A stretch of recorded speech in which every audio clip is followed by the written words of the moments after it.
a student in a university in Bangladesh, but any young person in Bangladesh, Gen Zs or whoever are aware of that are disturbed by this thing, what do they do? অনেকেই তো অনেক কিছু করছে, অনেক activism করছে, but এই activism গুলার and গোল কি? এই সমস্যাটা শুধু জায়নিস্টদের সমস্যা না, সমস্যা হচ্ছে এই বিশ্ব ব্যবস্থা, এই ওয়ার্ল্ড অর্ডারই হচ্ছে সমস্যা। এই ওয়ার্ল্ড অর্ডারের নতুন কলোনিয়াল রূপ হচ্ছে জায়নিস্ট এন্টিটি ইসরায়েল। সব বড় বড় ইন্টেলিজেন্স এজেন্সিজ প্রেডিক্ট করছে নতুন একটি বৈশ্বিক বিপ্লবের।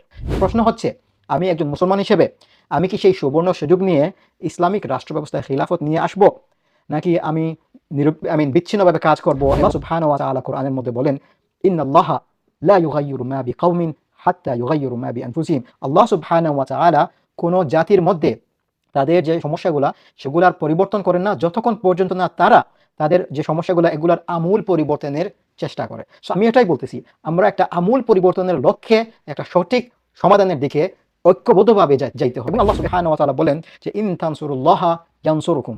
যদি তোমরা আল্লাহর কাজে সহযোগিতা করো, যেটা আমি বলছি যে ইসলামী খিলাফত সিস্টেমই হচ্ছে একমাত্র সলিউশন, এটা যতই দূরের একটা ভিশন হোক, যদি তোমরা আল্লাহর কাজে সহযোগিতা করো, আল্লাহ তোমাদেরকে জয় দান করবেন। ওয়া ইউসাব্বিত আকদামাকুম, এবং তোমাদের যে এই দুর্বল অবস্থা, এই দুর্বল অবস্থা থেকে তোমাদেরকে একটি সুদৃঢ় অবস্থায় নিয়ে যাবে। সো আমরা যদি মনে করি যে ডাইরেক্টলি এখনই গিয়ে ফিলিস্তিন গিয়ে মুক্ত হয়ে যাব, দিস ইজ লেজি থিঙ্কিং।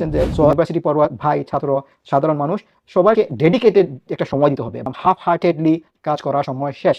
এখানে একটা গণহত্যা চলছে, আপনি কিভাবে লেজি একটা চিন্তা ভাবনা দ্বারা ভাববেন যে এফেক্টিভ একটা কন্ট্রিবিউশন করতে পারবেন? তাই আমি যেটা বলবো যে আমাদেরকে স্টাডি করতে হবে।